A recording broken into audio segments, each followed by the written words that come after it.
శుభోదయము మిత్రులారా. నేటి పద్య కవిత్వము శీర్షిక నిన్న నేడు రేపు. నిన్నటి రోజు నేటికొక నేస్తము రూపున తోడుపాటుగా వెన్నడి వచ్చు భాగ్యమగు ప్రేమను పంచుచు ముందు ముందు రేపన్నది మార్గదర్శకము. బాధ్యత సంస్కృతి రెండు వైపులన్ అన్నువ కాని రీతి ప్రథమాంగణమందున చేర్చు యోగమౌ. మిత్రులారా, ఈ పద్యభావము మన జీవితంలో రోజులు గడుస్తూ ఉంటాయి, వయసు పెరుగుతూ ఉంటుంది. అందులో ముఖ్యంగా ఈ మూడు, నిన్న నేడు రేపు, ఈ మూడు విషయాల గురించి చర్చించుకున్నాం.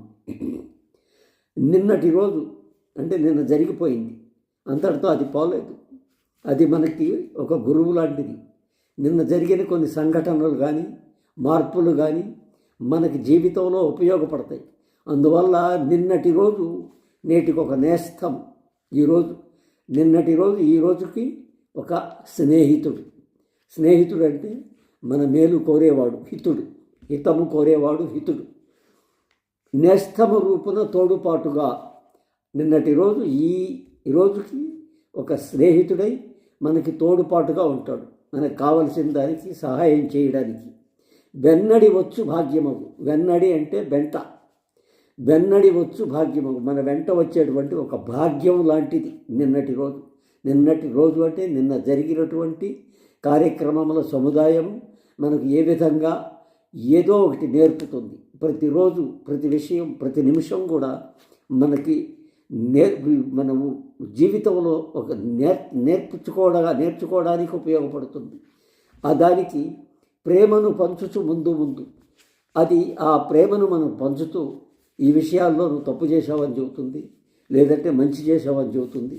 ఏదైనా ప్రేమ అంటే ఒక్క మంచే కాదు, చెడు మంచి రెండింటి గురించి విశ్లేషణ చేసి ఒక స్నేహితుడు మన గురించి చెప్పాలనుకుంటే మనలో మంచి చెప్పాలి, మన చెడు కూడా చెప్పాలి. పంచుచు ముందు ముందు.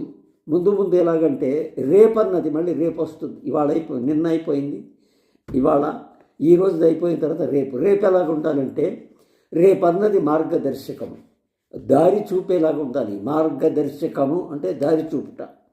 రేపన్నది మార్గదర్శకం. ఆ మార్గదర్శకం ఎలా ఉండాలి? రెండు పద్ధతుల మీద ఉండాలి. ఒకటి బాధ్యత, రెండోది సంస్కృతి. బాధ్యత అంటే మనకి మంచి కావాలి అని అనుకోవడమే ఒక పెద్ద గొప్ప అనుకుంటున్నాం. కాదు, మన బాధ్యతను కూడా గుర్తుంచుకోవాలి.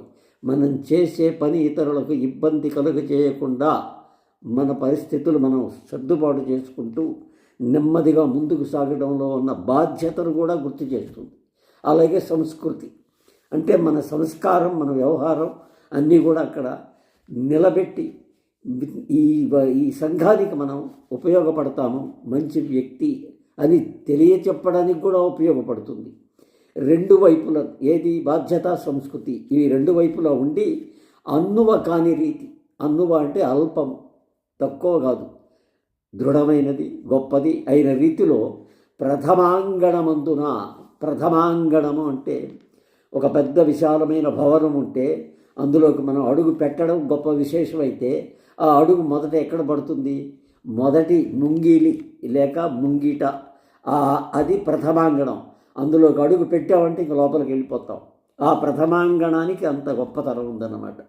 ఎంత పెద్ద భవనం కట్టినా ఒకటే దారి ఉన్నప్పుడు ఆ దారి లోపలికి కాలు పెట్టేది ప్రథమాంగణంలో కాలు పెట్టడం అనేది గొప్ప విశేషం. అన్నువ కాని రీతి, తక్కువ కాని రీతిలో ప్రథమాంగణమందున చేర్చు యోగమవు. ఈ నిన్నటిది ఇవాళకి ఉపయోగపడి, ఇవాళది రేపటికి ఉపయోగపడి జీవిత విశ్లేషణని ఈ పద్య రూపంలో మీకు తెలియపరిచాను. మిత్రులు చదివి మీ అభిప్రాయాన్ని తెలిపి నన్ను ఆశీర్వదిస్తారని నేను సెలవు తీసుకుంటున్నాను. నమస్తే.